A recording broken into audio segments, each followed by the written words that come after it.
process that matters, not the destination. No, I don't know.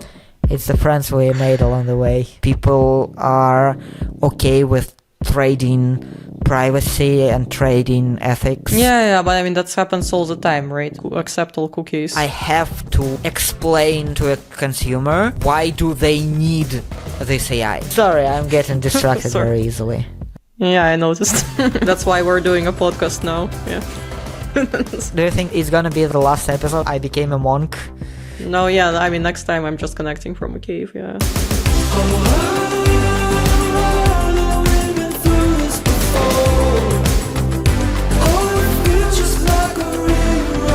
Are you ready? Yes, I am. Oh, what's so funny?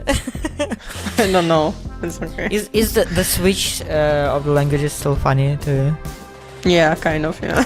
Yeah, I think it always be like a little bit awkward.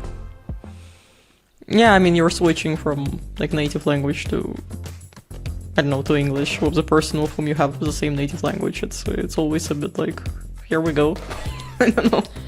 But you know, I have a few like group of friends here, where we have like few Russians and few international like. Yeah, people. then you always speak English. Yeah, you always, but still, when you start speaking only with like Russian, you know, like you have this conversation like one-on-one or inside the group, but still one-on-one. You're still kind of switching.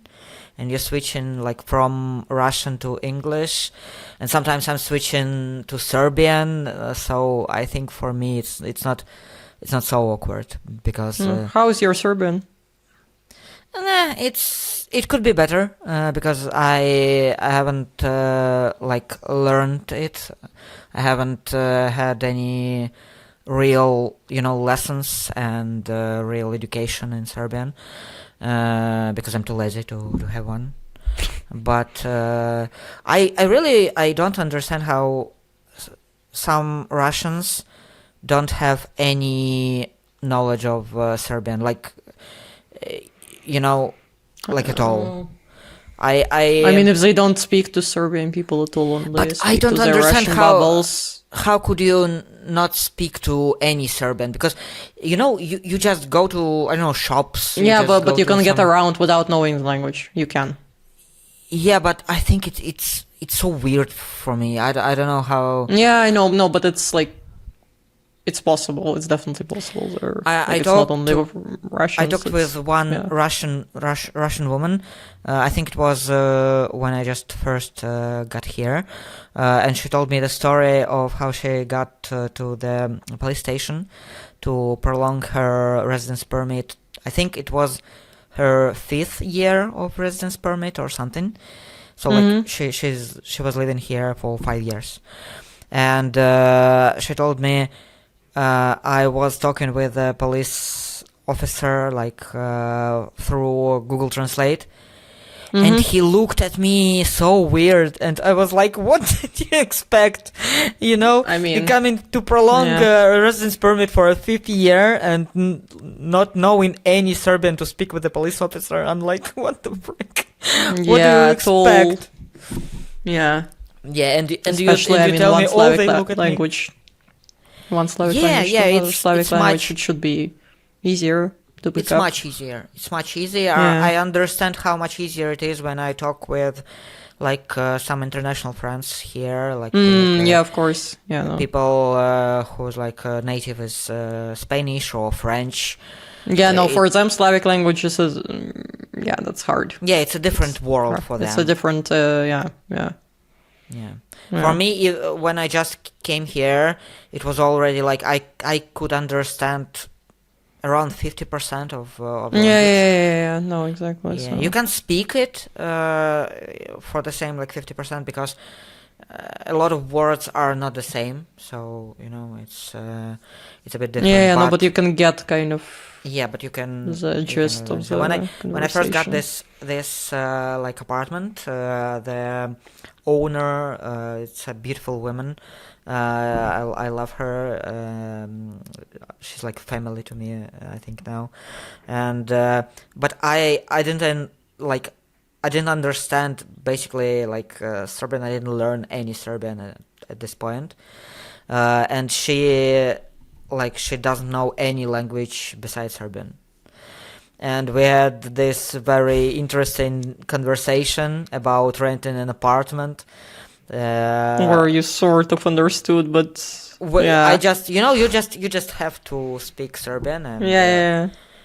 But still, that's how you learn also. Yeah. I think the fastest. It's just if you're not closing from outer world, if you're not living in your very small bubble of Russian community or some other communities, you will learn language, at least to some extent, like me. Yeah. And, at least it will be enough for discussion and for people to forgetting about, some basic respect, because if you don't know any language and you live here, I live here more than 4 years now, and I think if I was local and someone tried to talk with me who's living here for 4 years and he still doesn't know any language, I would be a bit offended and a bit.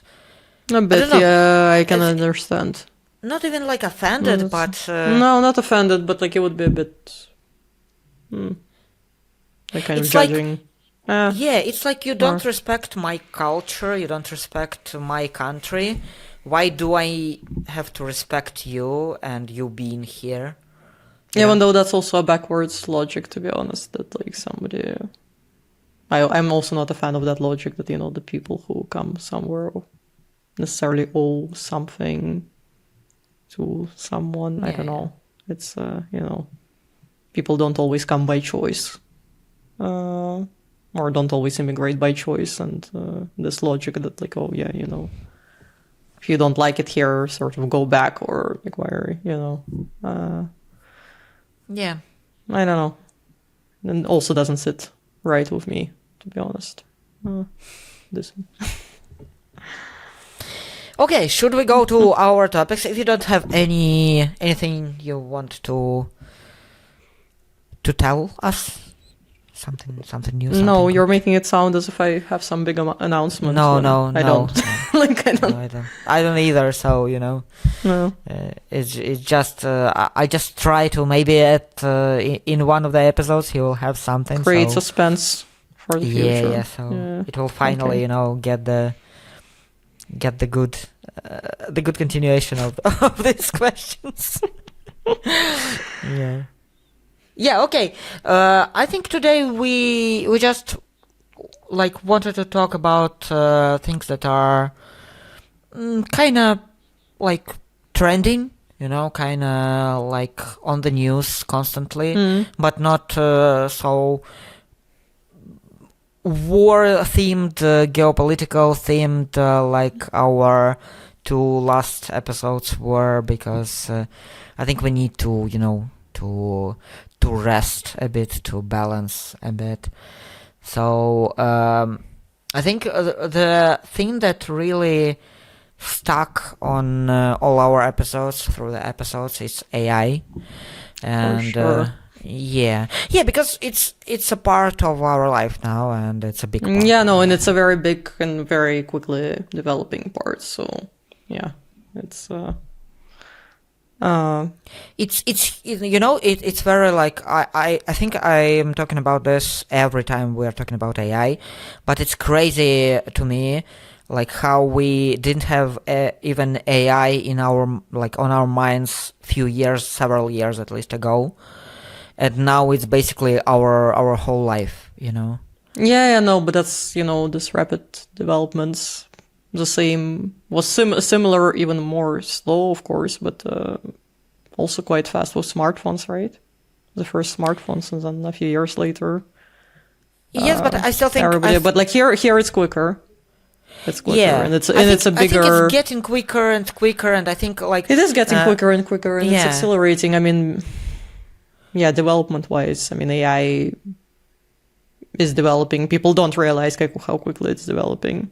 Even if you just take the last couple of months, just 2026, like already a lot of things happened within those months.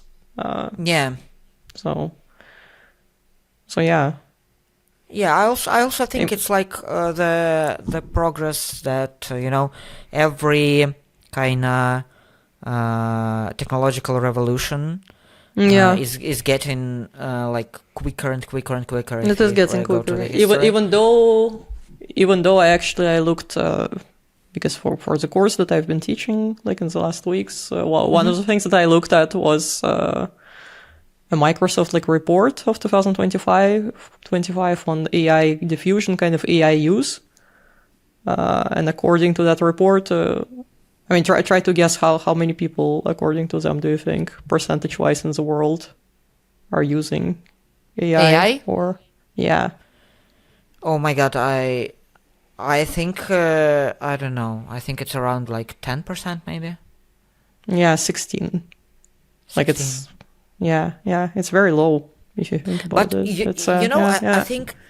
I think you'll be blown away knowing like a percentage. I don't know it. We can Google it if you want.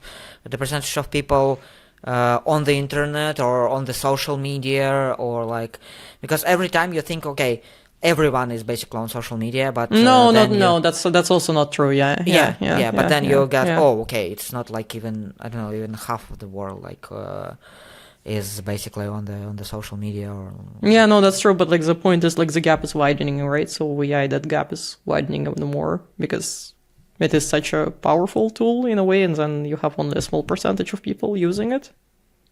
So then the gap between those who use it and don't use it, like it's widening even further.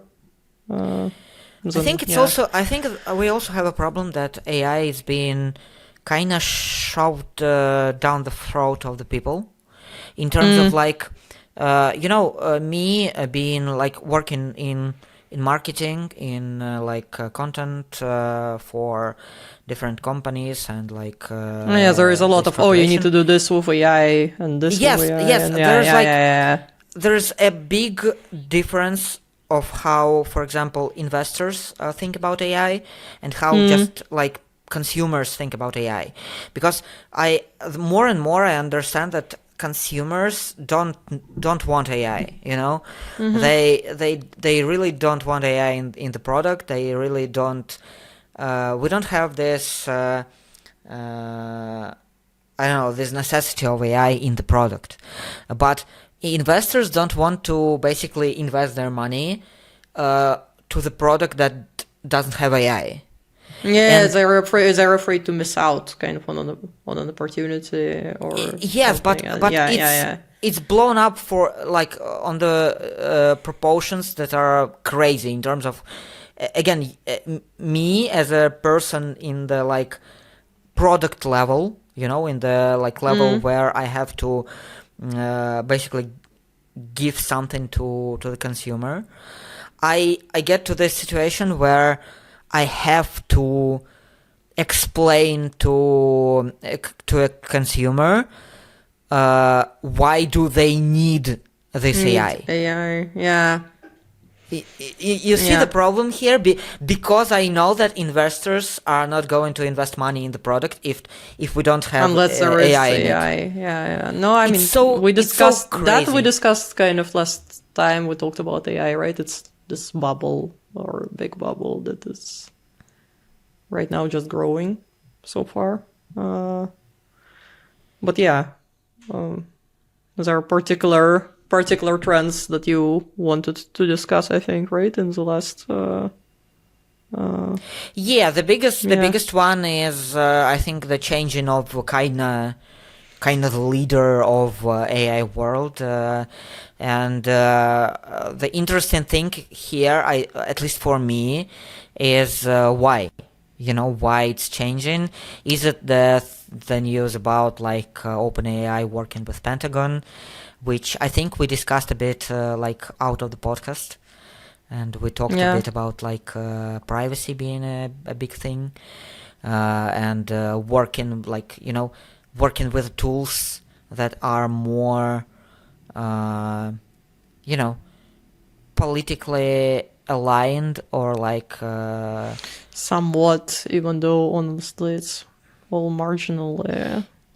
Sure, yeah, but we still yeah. have this trend, where Yeah. people are going away from OpenAI and going more for like Anthropic, because Anthropic is like basically a second one in terms of like mass AI, in terms of like Yeah, I mean it is, and I mean it's comparable, very much comparable, if not better in some things, like quality wise. And there was, I mean, partly this wave of like users, right? It was definitely like the contract with the US government that did it for OpenAI, but like at the same time, yeah, Anthropic.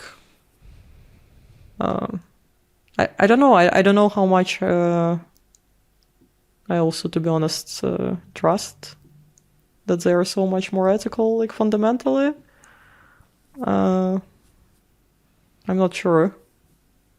I have my doubts because, they didn't want to use this opportunity because they set certain boundaries, but at the same time, their tools were used for, in warfare and in Iran as well. Like their models have been used, and they did gain like a lot of users by this refusal as well. So it's also a bit of a strategic move, maybe, in a way. I don't know. But that's for me, it's like I understand that if you are a big corporation, for me there's no question about your, again, like ethics. Yes, because if you reached a certain level of how big you are, that's already. I just think you can't reach certain level without being unethical ethics. to some extent. Yeah, yes, that's my point. Kind of, they're the second big or first biggest now. Well, depends how you kind of look at it, but the more interesting question for me is basically, do people really like change, for example, their preferred LLM or I don't know, something they use because of ethics?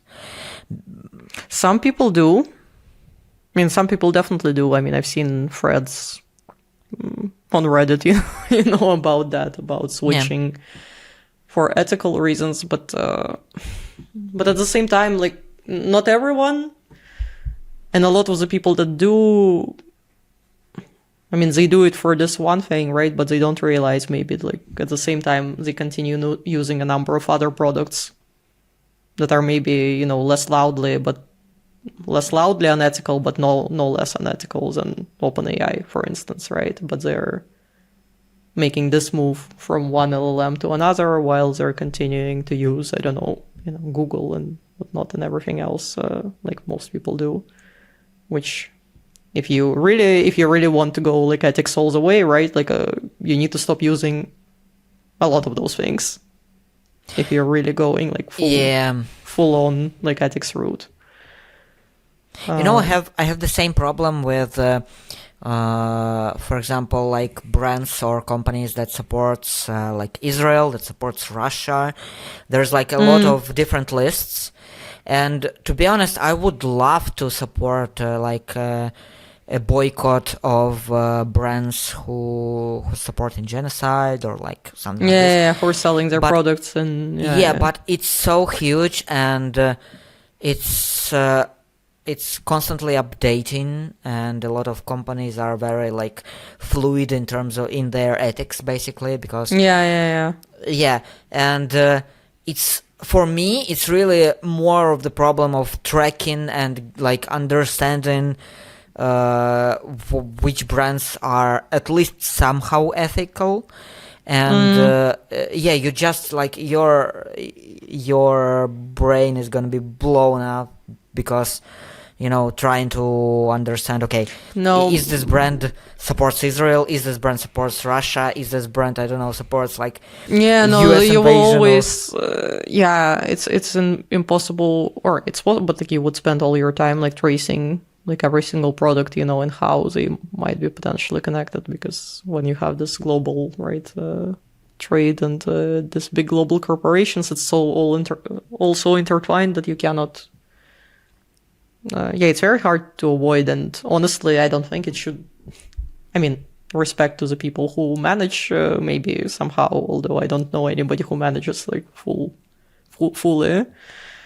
But overall, I don't think, like, it's a big responsibility to put on individuals, or you should be the one, like, boycotting companies that are, a lot of people, they're just thinking of their, like, everyday, like, survival, where to buy food, where to buy like, they don't have the resources or the time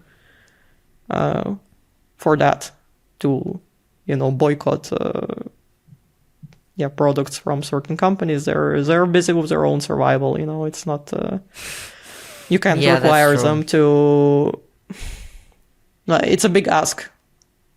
Yeah. It's a big ask from an individual, because ultimately, of course, ideally, it should be like other institutions and whatnot, like holding these companies accountable, right? The other point is that none of those institutions seem to be working at the moment, or the whole international law is kind of collapsing. So, yay, it's.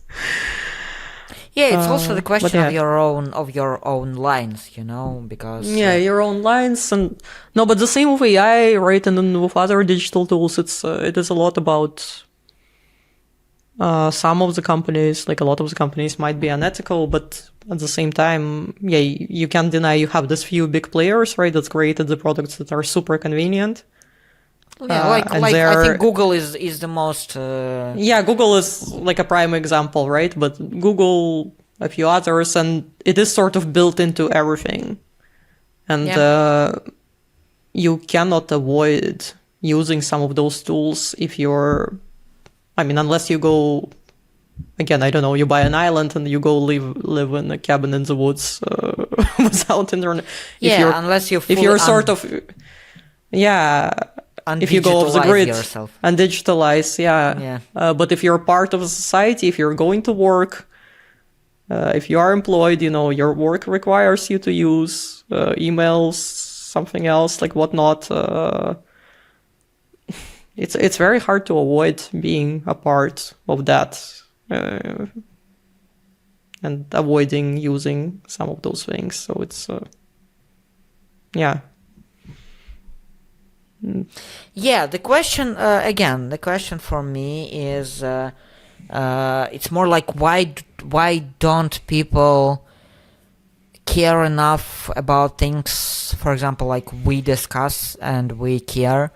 For example, you said about us discussing a bubble I think in the second episode, and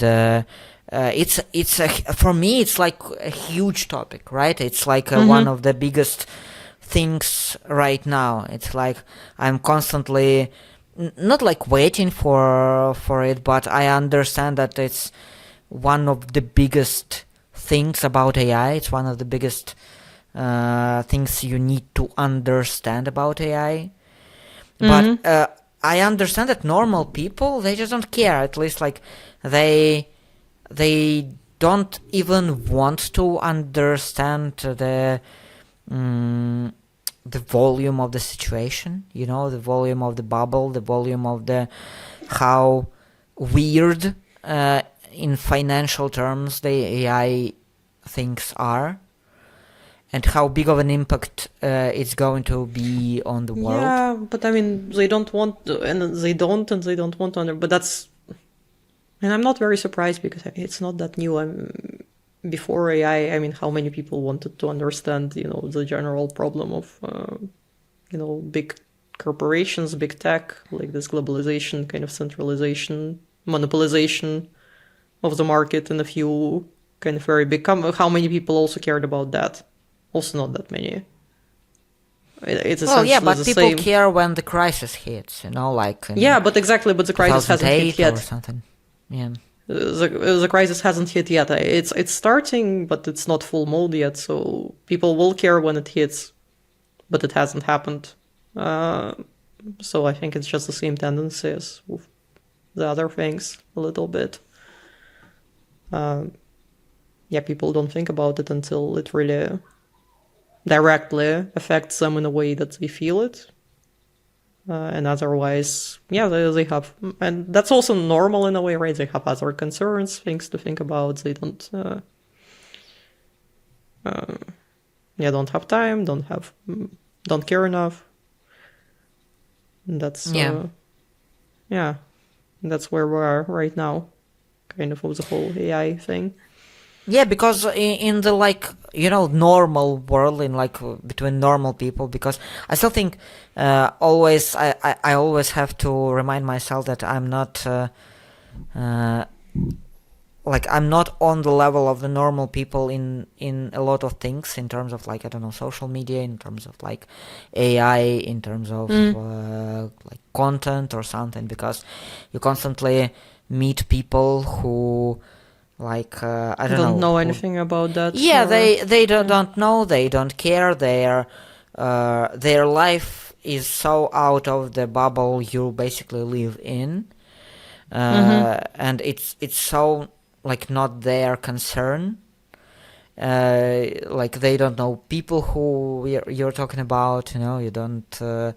And I constantly have to remind myself that there are a lot of normal people, in terms of people who are not into all of this stuff on the level. No, exactly, yeah. But that's I also need to consciously, right? Because I am kind of, I guess it's a natural thing. You end up being surrounded by people that are kind of interested in the same thing, right? And by the nature of your job, also, you have your content creation circles. I have my academic circles, where also still a lot of people. It depends on the field, but I have a lot of people around me who are doing something, like data governance, AI, and whatnot.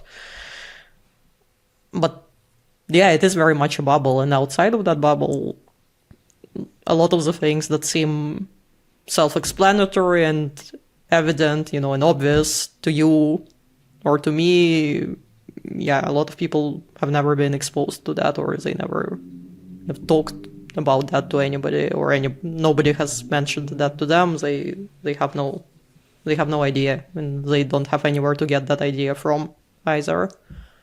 They're just it's in other circles. You said that 16% of people use AI, and how much of them use AI more than just, I don't know, some LLM, or even I don't know, just searching. Yeah, I think there's exactly. I think there are probably research further breakdowns, but indeed, because as you said, right, a lot of people, what does using mean? I think in that statistic it was after all using, beyond trying it once, and abandoning. But still, a lot of people, they do use AI just they would use a search engine, right? Or Google. Yeah. They just ask it something, it answers back, that's it. That's kind of the limit of their interaction. Which is also good, I need to underline that.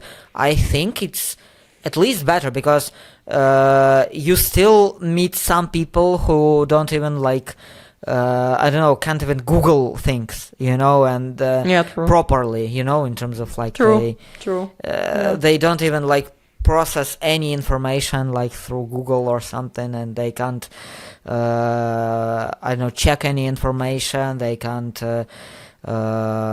try to search for anything when they hear some news, when they are being told something. It's because TV propaganda, for example, still works. Okay, it's crazy to me, but it still works. Yeah, a lot of people still watch TV. TV, read, I don't know, newspapers or something, and they still don't think about information in some sort of way I don't know, at least people in my bubble are considering information, because I think right now people around me consider any information as just one source which has to be verified, which has to be checked, and I don't think any person who is again in my bubble is consuming information very one-sided, in terms of every information they get, they try to get some something more about this, and they don't feel like any information can be trusted like this. And from one standpoint, it's great, because we are going to the like times where it's again, at least for these people, it's much more difficult to make them believe in something, to make propaganda on them. But in other way, it's very draining, and it's very hard on your mental health. It's very hard on your like basically just time consuming, because you can't even get one source of information to trust it fully, and to just relax and get all your information, like, and just, I don't know, read the news and be like, okay, that's the news. And that's a big, that's a big problem, It's, again, I think it's very draining to have this constant check-in mentality, constant double check-in mentality. It is draining. But it's also, kind of necessary in some cases, unfortunately. It is, but I prefer normal people to not to have to do it. Yes. No, I mean, ideally, in an ideal world, right, and if the media would function how it's supposed to function, sort of, you don't need to have this constant double checking process, but of course now, with AI fakes, whatnot, AI content production, that's just becoming more of an amplified problem than it was. So then people kind of get stuck in this situation where you either have to check, or you're trusting something that might be completely. I think there's also a problem that we don't have good enough tools to verify, to check, because we don't. Yeah. No, there is no reliable. About everything. You were talking about content, about information. I don't know any good. There are a lot of tools. For example, I don't know, if you talk about content, there are a lot of tools to check, for example, images. If they are like AI or not. There's like a lot of different tools. None of them works perfectly. Not even perfectly. No. Like. No, a lot of them make mistakes. Good. Yeah, it's none of them are reliable, really. Like not with images, not with text. All these tools for checking whether the text was written by AI or not, they also do not work well. I mean, you don't have the tools to have this like 100% or even close to that detection of what's fake and what's not. Because I have like a few friends like asking me, like we want to be aware, we want to constantly like check the information, we want to be we want to do the checking part. We are not like not afraid of this. But what do we use? What do we do? Where there do we is go? No kind of one. There is no answer to say like, just use this and you will be fine. Because I can go like in the very, very deep in terms of like, there's like if we're talking about information, there's like these sources, and if you like give this deep search in deep search, cross-reference, like few different sources. But there is no like one tool that you can just plug it in and say like, it's fake or not fake AI or not AI. And all of this it's not a solution for again normal people. You can't tell normal people to go cross-reference and deep search. It's I mean, you can, normal. but that's not what they're searching for, right? And that's not what they need ideally. That's and that's not what they would do. because No. they don't have time for this. They don't have. No, exactly. Yeah, they just. But again, I think it's where we are right now, because people, they can't constantly check everything. They just think about any information, any content, and everything basically they see, everything they hear, everything they are being, I don't know, told. Like, they just don't trust it, they don't trust anything at this point. And that's how you amplify conspiracy theories. Exactly. Because you stop trust anything and you're like, okay, if everything is a lie and we can't trust anybody, then from that it's not a far leap to believe that, there is some grand conspiracy behind the government, lizard people, flat earth, whatnot, anything. But it's, if you think about it, it's not, in the world that people have to exist in, it's not that wild to arrive to those conclusions sometimes when you're constantly surrounded by the information that is not reliable and you cannot check and you never know who to trust. Yeah,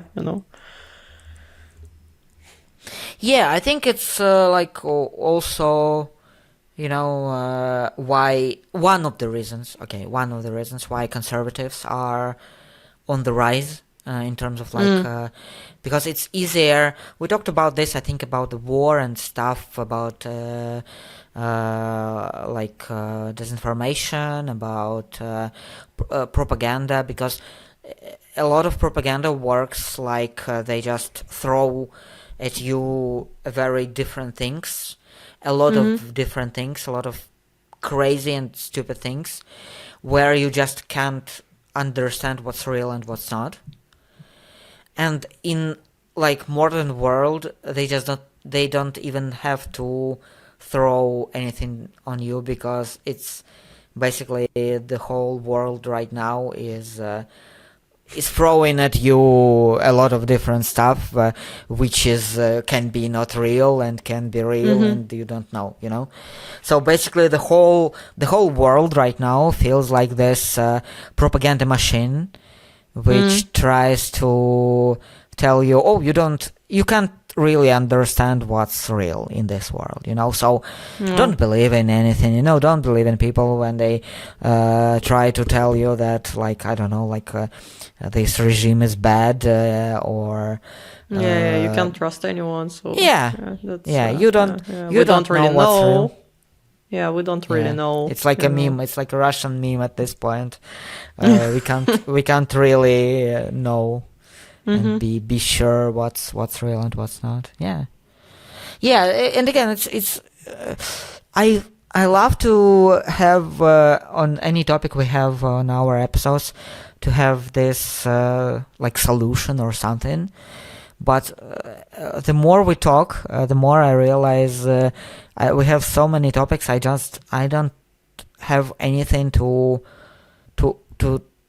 tell you, to advise, to give you some, I don't know, insight, or in terms of a solution, because I am in this world. I am inside of this world. For example, again, if we're talking about content creation, I think I can give a lot of insights of AI content and how content works, and how all this freaking deep fakes, and not driven deep fakes, just a modern world, how this works. But I don't have any solution. Well, and I don't have for AI fakes or what. But what do you, not in terms of solution, but what do you think about this whole trend? Smaller AI tools, right? Or attempt to kind of decentralize a little bit those models that are emerging right now as sort of attempt at an alternative, right? I would love Mistral. to have. Again, we have you tried it yet? Mistral? I have tried a little bit. So how is it? Well, quick. Not in terms of ethics, again, like more in terms of No, like no, no. a user. I mean ethics. I don't know. No, but like it was first of all, it was quicker response, like very Really? quick. It worked because I think it's just less heavier crowded. rate and less crowded. Yeah, so response time is very, very like you get a response like very quickly. It spits out a response in no time at all. It was actually not bad. Just like on some basic, like, just chatting, like conversation level or asking like about a certain topic, it was pretty decent, or at least I didn't notice like a big difference from what I would get with OpenAI, right, or with Claude or something. But I don't know. Like I think first of all, I haven't tried extensively enough, but I think if you start like attaching files or whatnot, maybe it gets a little bit quicker confused.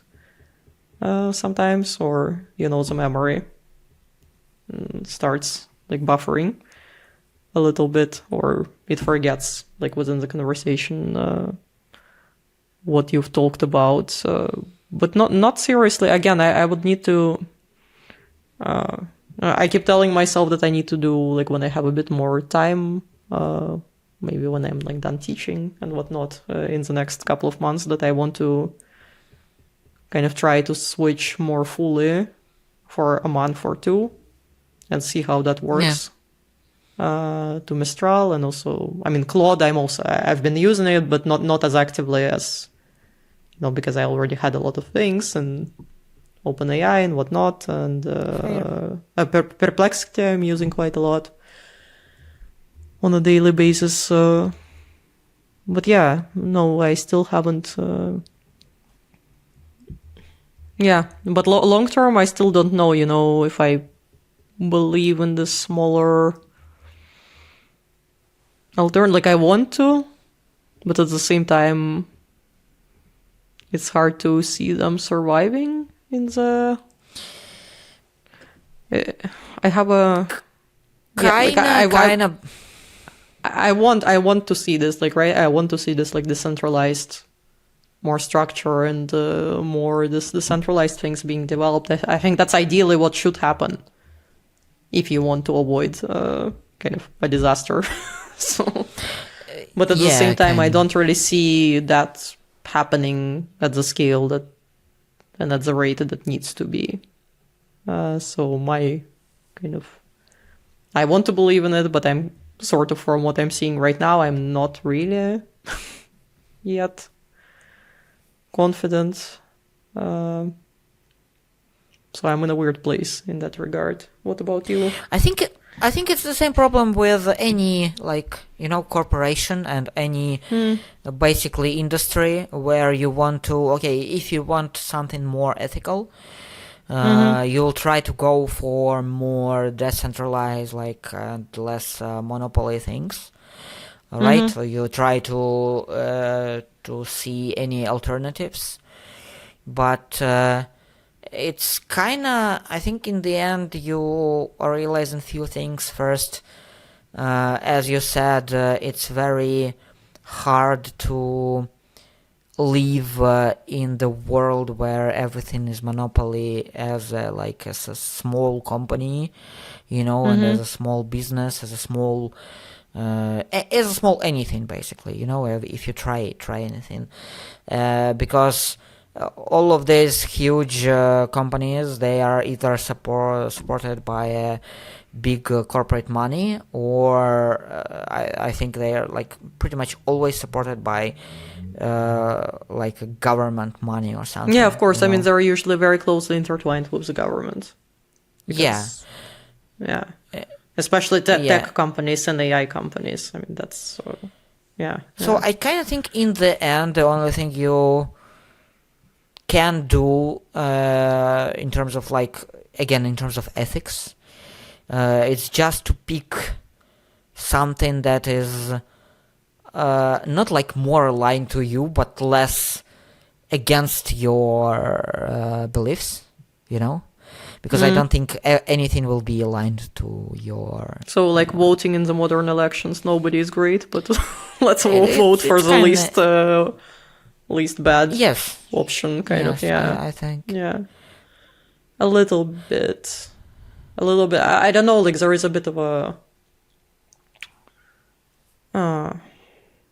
yeah, I think like the governments, right, of some smaller countries, if they kind of collaborated better and really put their mind to it, they could put more kind of resources and effort into creating some kind of alternative.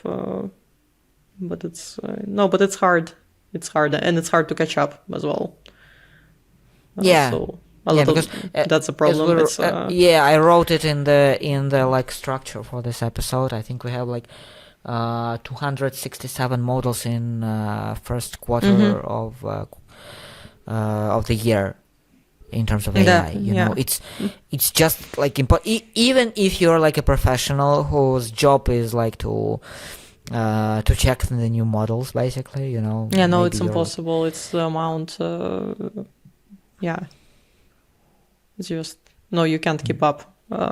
It's so quick, and it's like every 2 weeks there is something new, and the models get updated or they get new capabilities, and no, you just I don't know how you can keep track of all of that. Yeah. So yeah. Yeah, but you know, again, kind of question for me is how it's going to impact and how it's going to change this mass world. You know, this mass user, mass consumer, and how they are going to react to all these chaos in terms of like amount of models, how they going to react in terms of like this ethical question, how they going to react in terms of privacy things, because again I think one more big thing in last month, it's new things from OpenAI where they try to be more open about like how their model is thinking. Like kind of tracing the train of thought of the model. Or I think more open. I think it's also about the ethical and privacy thing, because they try to partly. They try to like build this kind of more trusting relationship with the consumers. It's yeah, and again, as we, I think, already talked about, the ordinary consumer is a person who just use like an LLM or like an AI based search, basically, right? So I think they try to build trust more with this kind of people, with the mass consumer, with people who is going to be really impactful in terms of economy, because OpenAI is certainly needed. Certainly need a good like consumer return, you know. Consumer like because they, again, as we talked about, AI bubble. It's kind of based on them getting. I don't remember which amount it was, but it's like it's some insane number, like gazillions of I don't know. Not even in terms of like financial. But also like user. In terms of it was something. I don't remember right now, but it was some very big number that they needed to achieve in order to kind of meet their targets. But this like not explainable, but this AI reasoning, right, making it more open, it is definitely partly this attempt to kind of make it feel more safe, right, or more open, more transparent. But from what I know, also from talking about with the people who are in the field of kind of developing these models and testing these models, a little bit from what I understand, it does make a difference actually in terms of kind of developing and designing these models as well, because so when you design it in such a way that there is this reasoning and there is this explanation. It is a bit easier to trace like the issues, or to trace what is actually going on, or not what is actually going on, but like to also from the developer side, it does make a difference apparently. How the model kind of reasons and how much it explains her reasoning, because it does make it a bit easier to pinpoint if things go wrong, where they went wrong. A little bit. Even though not fully, because of course, again, these AI systems, they are so complex that even the developers, I mean, they understand it to a certain extent, right? Like, but once the system starts functioning already in self-training, you don't fully know, and you don't have full control of what's going on. Like, even as the person who designed it, you can't fully know like how the things that are going on there. But there is a bit of a like so my point is, it's not just for show. There is some also underlying logic behind that. But of course, so yeah, it doesn't mean that it's suddenly like very transparent, or that's or that it's easily fixable, or that it will not make mistakes, or that it will not that doesn't mean any of that. Yeah. And again, I think it's also the result we will have in terms of like a consumer feedback. It always depends not so much about real ethics or like privacy or stuff. No, because I think we've seen it a lot of times where we realize that people are okay with trading privacy and trading ethics. But I mean that happens all the time, right? Even accept all cookies. Terms and conditions. I realize I'm also a big kind of part of this, and a big part of the problem. It's also like a big thing about me. We talked about it before the podcast. We searched Anya's results on leaked databases in Russia. It's just some stuff in terms of like, of course, our government database is completely leaked, as it like obviously it's the most normal thing. That's the government information is leaked. All the addresses, the banks, some addresses, something like this. I think that's all for you. I think you don't have anything else. No, I mean, I left no traces. I hardly, left the country at 19 and have hardly been back, and now I'm not. Good for you. Yeah, now I'm not back at all. So, they didn't have time to gather much on me. But what I was trying to say is, I told Anya that I think it's part of and again, it's not really a specific Russian problem, but I think that when you live in the country where information is so easily stolen, because you can't argue that in Russia the information is like much easier to be like stolen than, I don't know. It's definitely you can't. It's in not Europe, normal. I mean, I guess it depends, but you can pay a small fee, right, and get pretty much try to explain this to your Dutch friends, for example, that you can pay. How much did we pay? Like a €1, right? Them. Yeah, it didn't process with them that's even. They just can't understand how it works. They're like, they can't compute. They're like buffering, they're like, but for us it's a norm, it's like if you tell this to people, some people can be a bit like surprised that it's so cheap, I think, because I think people still think that all these like database or like leaks are very expensive to see, but in Russia it's very You know, nothing. the market is so huge in terms of like I'm not joking. It's really No, like it is a huge market. The It's a data, huge market, so the fees don't need to be high because the data stealing they're market. trading so much that It's one of the biggest, I think, in Russia. You know, it's one of the easiest thing basically in Russia is to steal someone's information. we're in the wrong professions. I don't know. It's job we're not. You security. see how cheap they work. I don't want to Yeah, work no, that's so true. cheap. Like, not worth it. Yeah. No.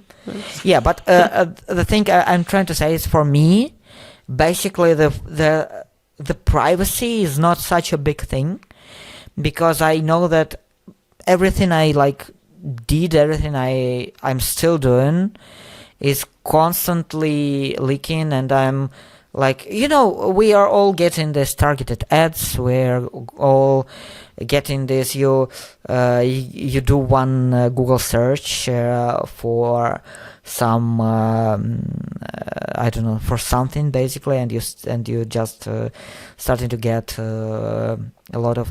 Do you know? Maybe you know this, but I was surprised to realize this when I worked with my last company I last worked with. Yeah. They did some meta ads, and what they did is they targeted some, because it was like a renovation company, like a company about this interior design renovation or something, and they targeted stores with how do you say it, like a Home Depot, like you know, just like with construction stores or something. Yeah. They targeted it on the maps. And when you get into one of the stores and your location pinned in one of these stores, you started getting like our ads, because like if you're thinking about like construction or innovation, then you are our potential client. Yeah. So you don't even like have to Google something. No, you don't. Sometimes it's a location, sometimes... and it's not even a location, like, for example, where you, I don't know, live mostly or something. You can visit one freaking store. No, you can just pass by, or you can even... I don't know how that is explained, or if that's true, but, like, I had many conversations with people, and I don't know, there is, of course, like, this bias then that are you just noticing because you talked about, but sometimes you just talk to somebody about something, and suddenly you're like getting all these ads, and you're like, how is this happening? Have you ever seen this video? I think it's like 10 years maybe old. It's very old. It's when this whole targeting was on a very, starting point basically. But it was a video where the guy he deleted every like browser information, everything, and it was like clean.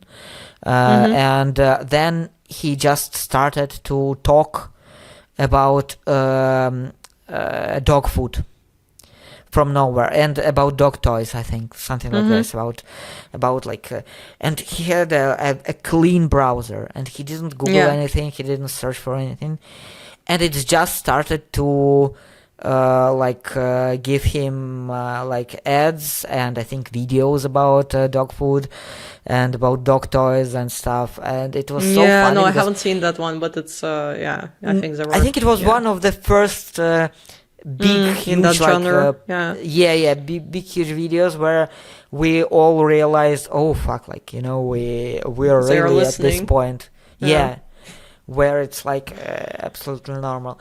And I kind of think that it's a problem, but I don't care, at this point. But that's a bit, but that's also a bit part of the problem, this mentality of, right, like, I don't care. That's what I'm talking about. Eyes are nothing to hide, right? When you think you have nothing to hide, or just like, oh, they're collecting anyway, so what can I do? It's, but it's, but hard to blame yourself for that, right? Because again, you're boxed into this reality where it's very hard to avoid that. So then you feel powerless a bit, and then you're like, okay, what can I do, really? Yeah, I just but it's I just kind of realize you I accept don't have. convenience for you exchange convenience for your privacy, essentially. I do. I want to believe. I'm not really like exchanging privacy to conveniency. I'm just so. A little bit. We all are. What? We all are a little bit. So. Yeah, kinda. I'm like, I'm so done with everything at this point. I'm so kinda. I don't know. I'm so kind of okay with everything at this point that I'm like, it's the least of my concerns is that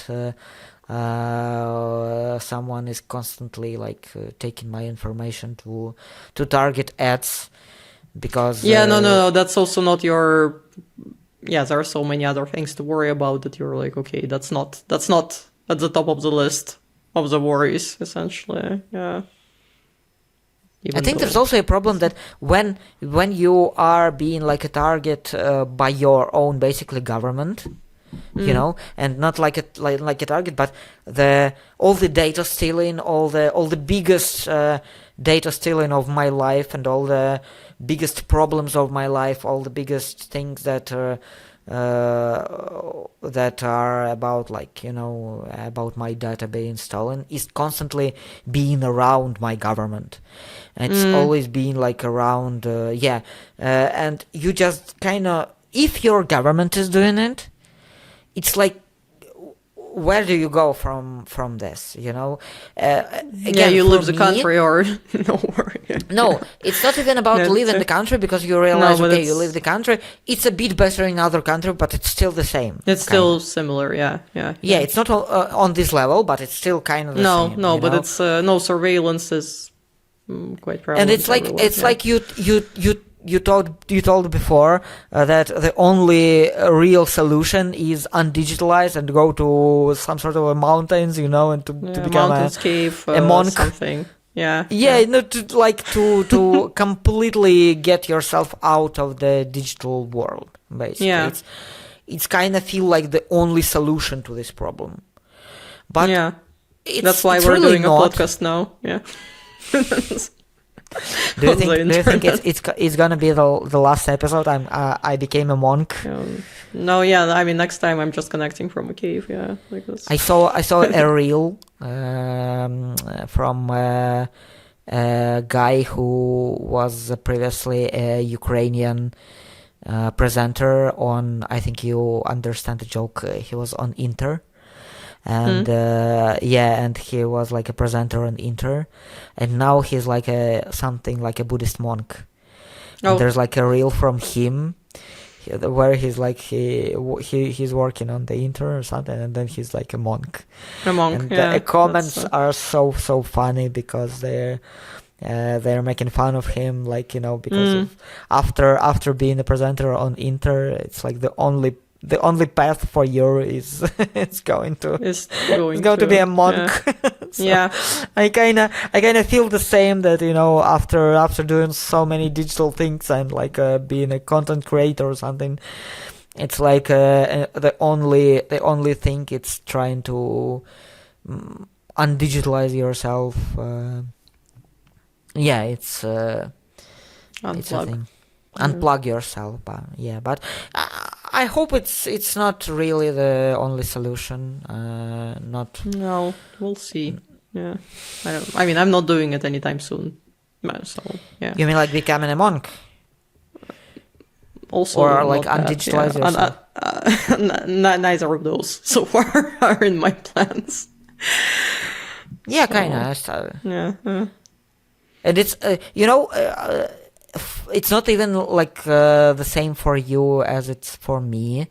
I mean, like it's not like your whole life is built around like digital or like platforms or something, but basically everything I can do, or like everything, like my job, my profession is kinda around like digital. Yeah, because like I position myself as a like, as a digital storyteller or like a well, person mine is who also is- quite intertwined, to be honest, but yeah, It maybe not is, as much but I as still you. think it's- Yeah, maybe I have a bit more wiggle room, seemingly, but yeah.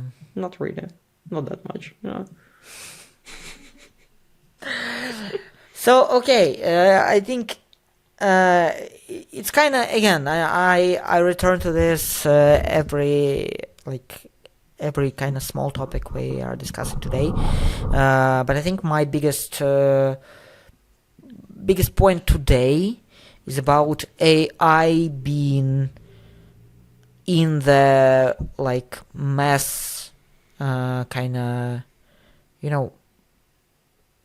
in with the normal, like in the mass people.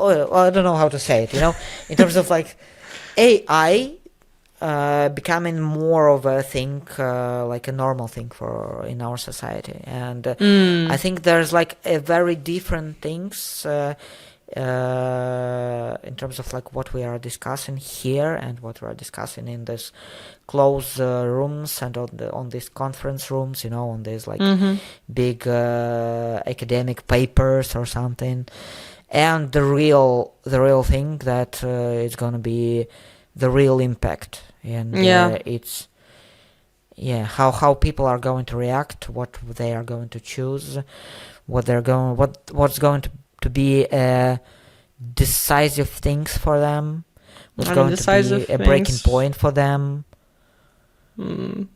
Jobs being cut, crisis, hitting when the bubble bursts. Like those will be the things, I think. But yeah, don't know exactly how that will unfold indeed, and what will be the trigger, kind of, and what. I think it's one of the biggest problems that we don't know, and we can't even like predict anything. I think it's the big returning theme of our modern world, because you can say the same about, I don't know, wars, about like geopolitical stuff, about even about like, I don't know, health stuff, with all this like things we went through with COVID or something. Yeah. It's I think the returning theme of not knowing what's gonna be in the future. Yes. Uncertainty. Yeah. And not really understanding. Yes. No. Yeah. And all different experts saying different things, and nobody really knows. So that's kind of where we are. Again, we don't have. I wanted to have something good again, but we are again at this point where we don't know. We can't really. It's okay. Say it's anything. A process. It's a process that matters, not the destination. No, I don't know. It's the friends we made along the way. Yeah, exactly. Yeah. Okay, should we go to recommendations? Oh yeah, recommendations. Actually, you start. I don't know. Wait. If you don't have anything, it's no, I have, absolutely okay. No, I have. Well, AI stuff. Yeah, I have. I don't think I mentioned it last time. Did I? No, I don't think so. Have you watched the Pantheon? The TV series, like anime TV series, but like an American one, but based on the stories by Chinese. No, I didn't. No, I don't think so.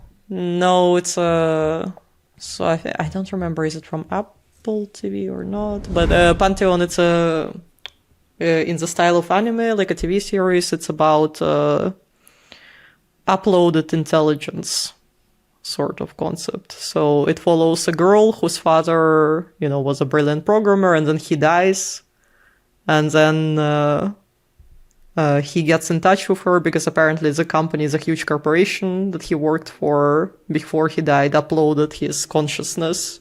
Okay.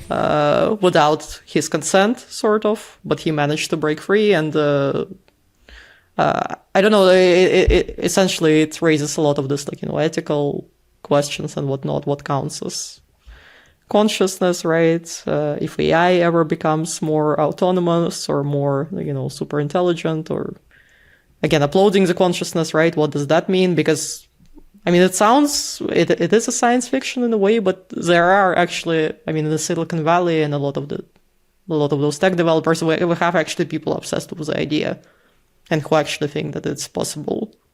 And who are actively kind of pushing, this transhumanism and idea of mind uploading.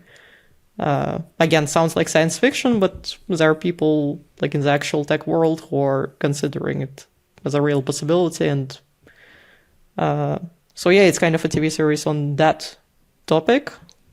And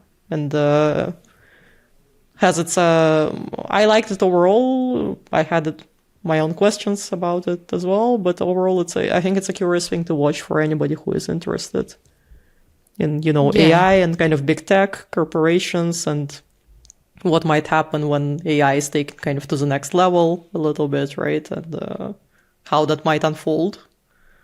It's not a particularly happy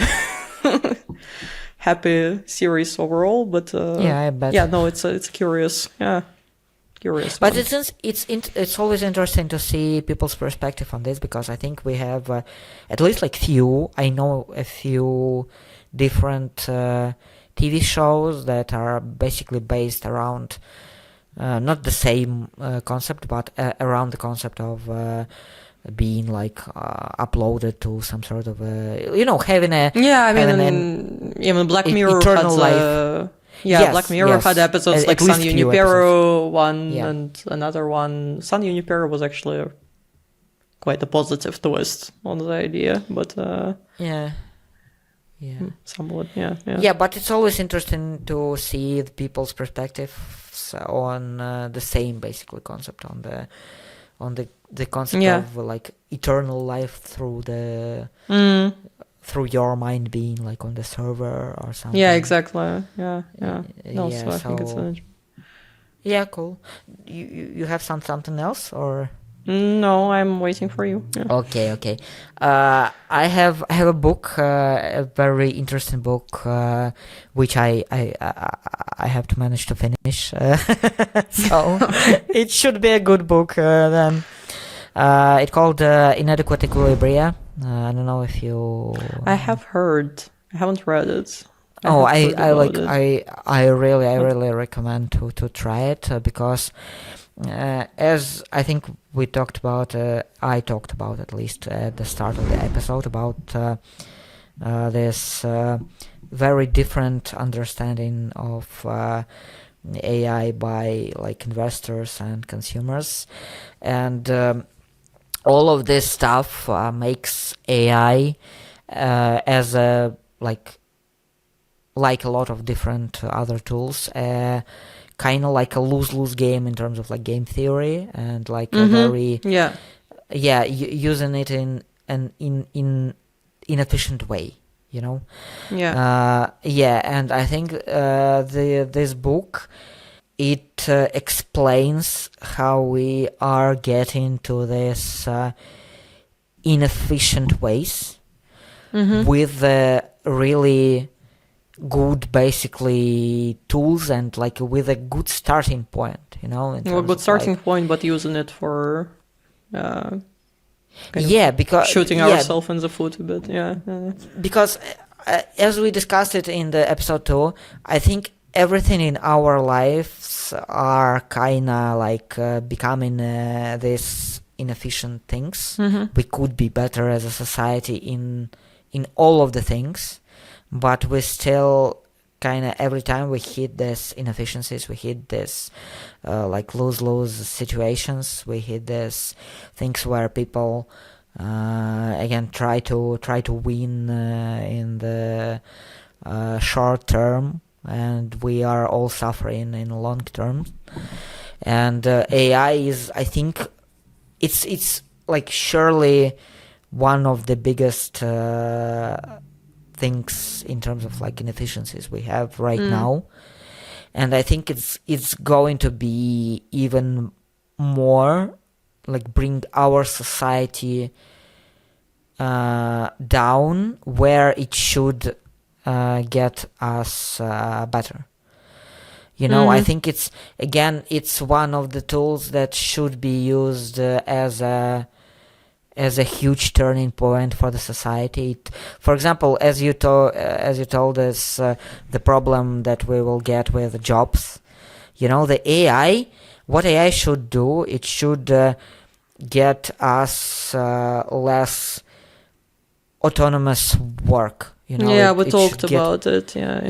It should basically make all our jobs better. It should make all our tasks easier. Yeah, it should relieve the burden, but instead it's either replacing or it's intensifying the speed, and there is more and more absolutely expectations. Yes. There's like a research about like software developers, and they were like answering different questions about using AI in their workflow, and most of them told that with AI their work became more difficult. Yeah. Because of the expectations. Expectations are because they get basically more work because they are expected to use keep AI. Up. Yes. They have to spend a lot of time on different AI tools to make it basically work, and to make some sort of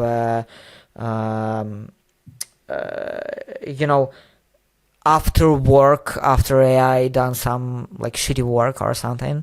And to correct it and to I think it's around like 80 or 90% of people said that their work with AI became like I've worse. heard that as well. And I think it's a very good example because it's software developing is one of the first industry that will get fully AI.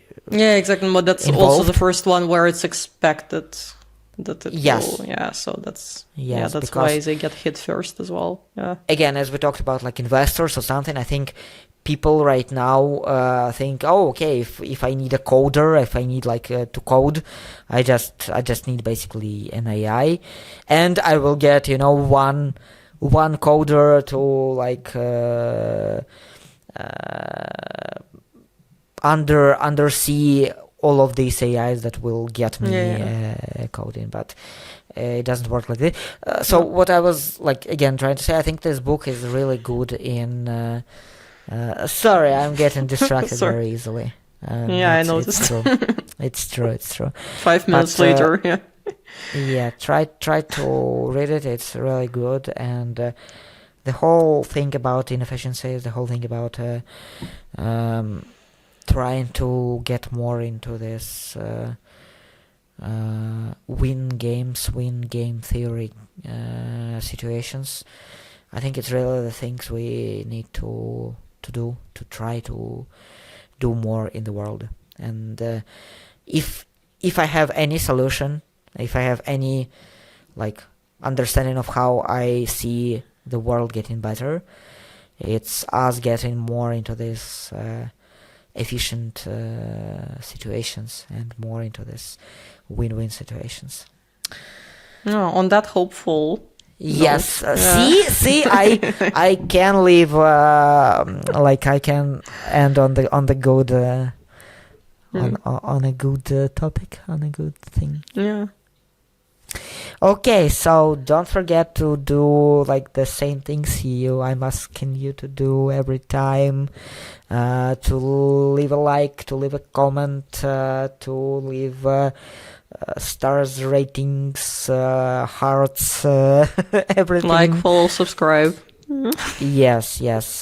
Subscribe and subscribe to our like personal pages if you want. Anya is still posting some good stuff, some good fun stuff. No, really. When like the relief stuff. I'm also trying to do this, but I think you're more constant, at least in terms of Ukraine and in terms of like I try foundations. Sometimes. Yeah. Still trying. Okay. Yeah, and we'll see you as in 3 weeks, right? Something like that. See you. 3 Bye. weeks. See you. Bye bye. We used to be friends. is the